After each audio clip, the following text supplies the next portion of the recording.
Hello दोस्तों, नमस्कार। Shweta blog में आप सभी का स्वागत है। तो चलिए आज विजया एकादशी का पूजा विधि शेयर कर रही हूँ मैं आपके साथ। कब 2025 में विजया एकादशी का पड़ रहा है, इसका क्या शुभ मुहूर्त है पूजा का, और कब पारण है, किस विधि से पूजा किया जाएगा। तो चलिए वीडियो में आगे बढ़ने से पहले आप सभी से रिक्वेस्ट है कि प्लीज़ चैनल को सब्सक्राइब कर दें, एक लाइक कर दें।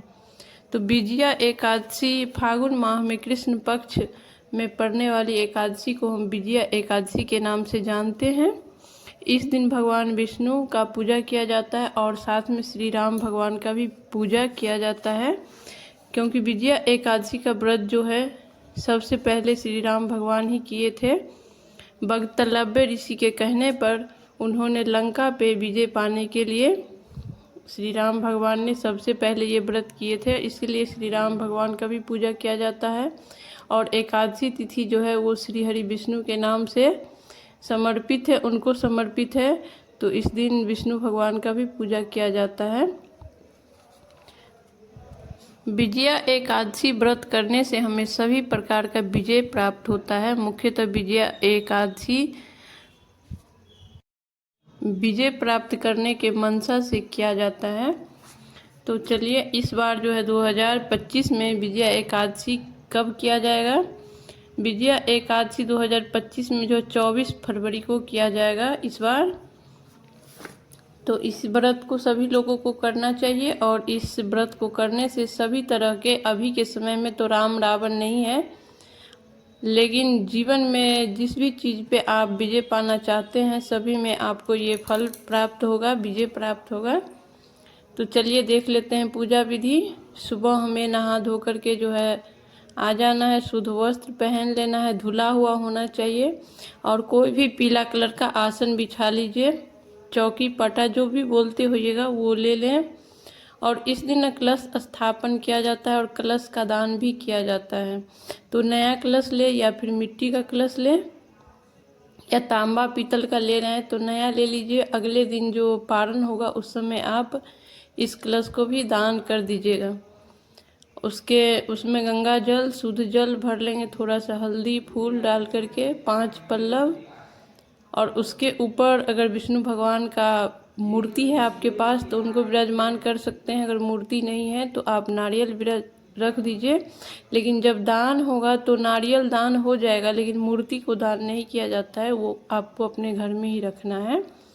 और उसके बाद राम भगवान का कोई तस्वीर है तो वो ले लीजिए, और श्री हरि विष्णु का भी तस्वीर ले लीजिए, क्योंकि इस दिन दोनों देवता का पूजा होता है।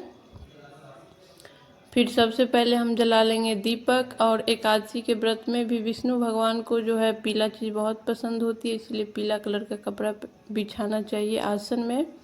और सबसे पहले जो है दीपक प्रज्वलित कर लेंगे, जो सभी पूजा में हम करते हैं। और उसके बाद एक लोटे में अगर आपके पास लड्डू गोपाल है, या विष्णु भगवान का मूर्ति है, या राम भगवान का मूर्ति है, तो पंचामृत से, गंगा जल से अच्छे से स्नान करवाइए। अगर मूर्ति नहीं है, फोटो है, तो आप भाव रूपी स्नान करवा दीजिए। और गणपति पप्पा को भी बैठाना होता है, उनको बैठाइए, क्योंकि प्रथम पूज्य जो होते हैं वो गणपति ही होते हैं। तो गणपति का भी एक मूर्ति या सुपारी या सिक्का पे आप आमंत्रित कर लीजिए। फिर पूजा शुरू किया जाता है। भगवान को प्रेम पूर्वक जो है ना स्नान का भाव कराएंगे। कलावा से वस्त्र का भाव कर दीजिए, या नहीं तो आप वस्त्र भी चढ़ा सकते हैं। फिर चंदन लगाएंगे। और एकादशी के व्रत में चावल का यूज नहीं किया जाता है, इसीलिए आप तिल से तिलक करें और तिल का ही यूज करें। कलश में के नीचे भी तिल रखें, कलश में भी तिल रखें, और जो कलश पे पूर्ण पात्र रखा जाता है उसमें भी आपको तिल ही भर के रखना चाहिए। और इस तिल को अगले दिन दान कर देना चाहिए पारण के समय में। तो भगवान को हम स्नान का भाव करवा दिए हैं, और यहाँ पे पीला चंदन लगा देंगे, थोड़ा सा तिल लगा देंगे तिलक के रूप में। और एकादशी का व्रत जो होता है फलहारी ही होता है, इसमें अन्न नहीं ग्रहण किया जाता है, तो आप फल ही भोग लगावें। फिर पीला फूल चढ़ा देंगे। पीला या जो भी फूल आपको मिल जाए वो चढ़ा दीजिए। गणपति को थोड़ा सा दुर्वा चढ़ा दीजिए, क्योंकि उन्हें दुर्वा बहुत प्यारा होता है। और जो भी सीजनेबल फूल आपको मिल जाता है वो आप चढ़ा सकते हैं। और साथ ही साथ हमें दीपक का भी पूजा करना है, कलश का भी पूजा करना है। और फिर भाव करके आप जनेऊ चढ़ा दीजिए। फिर फलाहारी व्रत होता है तो हमें फल का ही भोग लगाना है। गणपति का ध्यान रखना है कि आपको अलग से भोग लगाना है, क्योंकि गणपति के भोग में जो है तुलसी दल नहीं जाता है। और विष्णु भगवान और राम भगवान दोनों के जो भोग है उसमें तुलसी दल जाता है, उसके बाद ही भगवान भोग स्वीकार करते हैं। बिना तुलसी दल का ना लगाएं और गणपति को तुलसी दल डाल के ना लगाएं। इसीलिए आपको अलग अलग लगाना चाहिए। और कलश को भी हमें भोग लगाना चाहिए, क्योंकि कलश को जो हम भोग लगा रहे हैं वो हम दान करेंगे।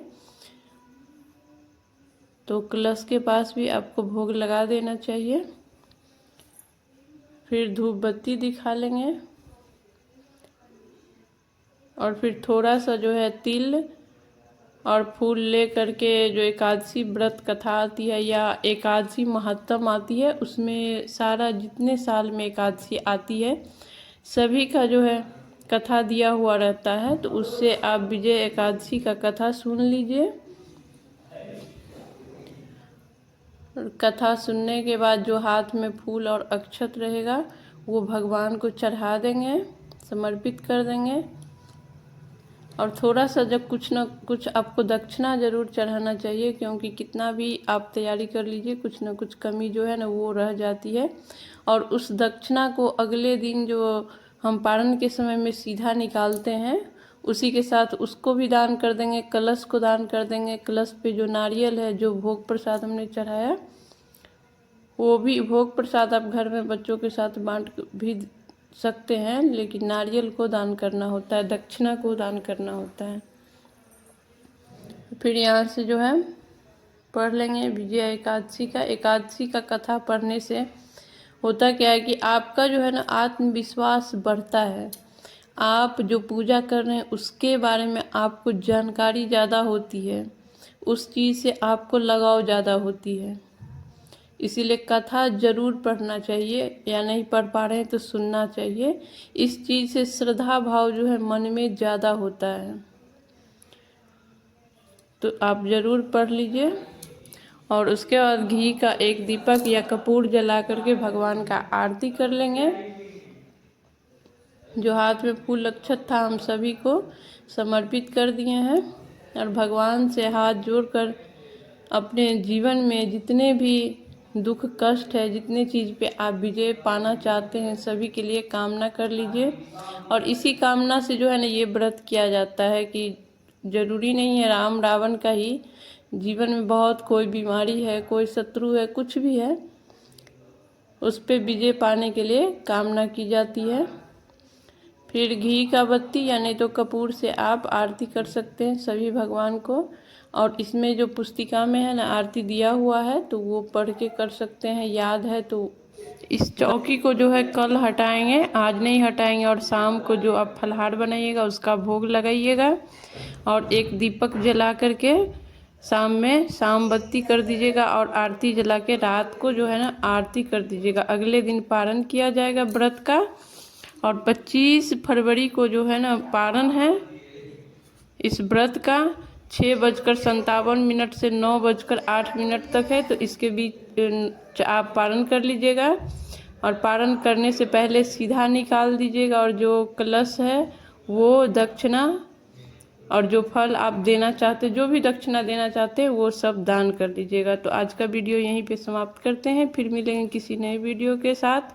तब तक के लिए नमस्कार। वीडियो ज़रा भी यूजफुल लगा हो, अच्छा लगा हो तो प्लीज़ चैनल को सब्सक्राइब कर दें, एक लाइक कर दें। धन्यवाद।